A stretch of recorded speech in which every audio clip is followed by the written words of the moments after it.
जम्मू कश्मीर की अगर बात की जाए तो सियासी गर्मियां जो है वो काफ़ी तेज़ हो चुकी हैं। और इसी बीच जम्मू कश्मीर की अवाम इस समय इंतज़ार में है कि कब यहाँ पे चुनाव की घोषणा होती है और हम चुनाव के अंदर जो है वो भरपूर हिस्सा लेंगे। अपोजिशन भी इस चीज़ का इंतज़ार कर रही है।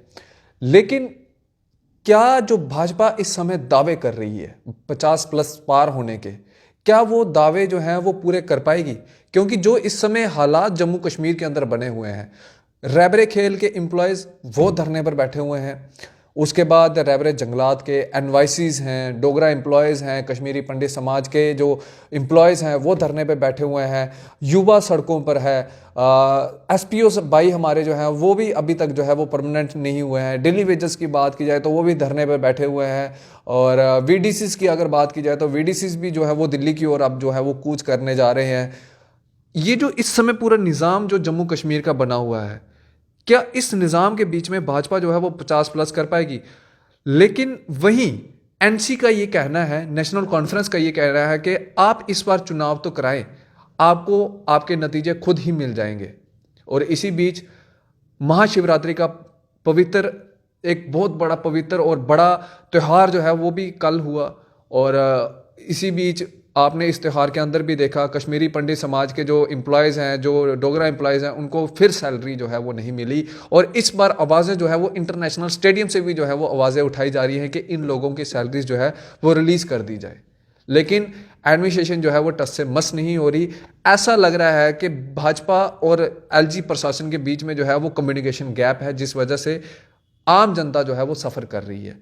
अब एनसी इसको किस तरह से देखती है, बातचीत करने के लिए मेरे साथ एनसी के सीनियर रहनुमा बशीर साहब हैं, इनसे बातचीत करते हैं।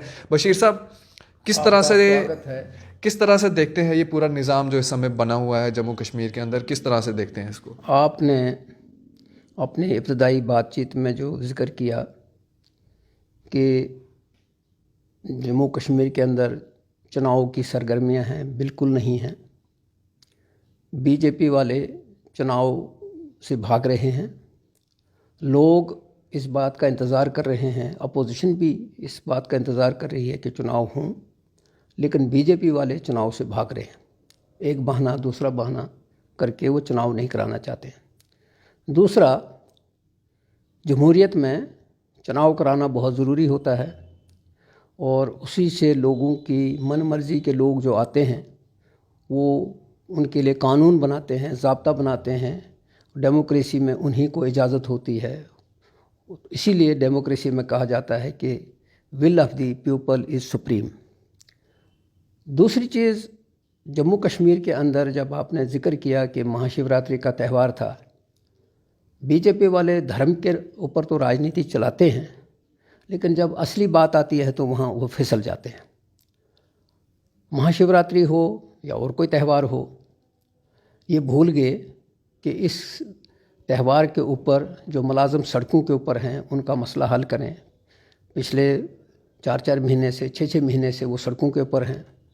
और पर्टिकुलरली जो कश्मीरी पंडित हैं जिनकी सैलरीज बंद की गई हैं, उनके साथ जुल्म है। मुफ्ती जी ने कल एक बयान दिया है, उस बयान के अंदर ये कहा है, भाजपा को कोसा है। उन्होंने कहा है कि डोगरा ये करते हैं, ये भाजपा के लोग, कि डोगरा कम्युनिटी के, हम डोगरों के लिए करेंगे, हम डोगरों को आगे बढ़ाएंगे, डोगरा आइडेंटिटी बचाएंगे।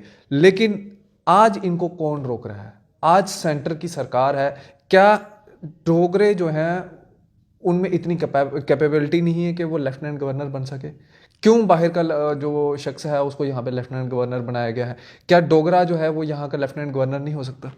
पहली बात यह है कि महबूबा जी को तजर्बा हो गया है। वो चूँकि बीजेपी के साथ, जब मुफ्ती साहब चीफ मिनिस्टर थे तब भी उनके साथ रहीं और फिर खुद भी चीफ मिनिस्टर बनी। वो शायद हमसे ज़्यादा बीजेपी को वालों को जानती हैं। लेकिन पोल तो यहाँ खुल गई कि 5 अगस्त 2019 के बाद जो फैसले लिए गए उसमें आहिस्ता आहिस्ता जम्मू कश्मीर के डोगरा, कश्मीरी, लद्दाखी सब अफसरों को आउट किया जा रहा है। और यहाँ एक बहुत बड़ी साजिश के तहत बाहर के अफसरों को ला के लोगों को दबाया जा रहा है। ये लोकल अफसर जो है वो चाहे कैसा भी हो, उसको ये मालूम होता है कि मैंने कल यहाँ रहना है और वो वाकफ़ होता है, वो देखता है कि मुझे किस जगह पे क्या करना है। लेकिन यहाँ उन लोगों को, मैं नाम नहीं लूँगा, अच्छा नहीं लगेगा, क्योंकि अफसर शाही जो है, ये जो मैंने कहा कि सोल्यूशन एक ही है कि जो फैसला लेना है वो लोगों के वोट से बनी हुई सरकार ले। एलजी साहब हों या गवर्नर रूल जिसको हम कहते हैं, ये जो मैकेनिज़्म होता है ये बिल्कुल काम चलाओ मैकेनिज़्म होता है, इसको कुछ नहीं करना होता है। लेकिन ये चूँकि यूटी बनाने के बाद इस सारे सिस्टम को धर्म भरम करना चाहते हैं, तो हम कहते हैं करें, ताकत के नशे में जितना कर सकते हो करो। अगर वो दिन नहीं रहे तो ये भी नहीं रहेंगे, वक्त तो आएगा लोगों के पास, वो फैसला करेंगे।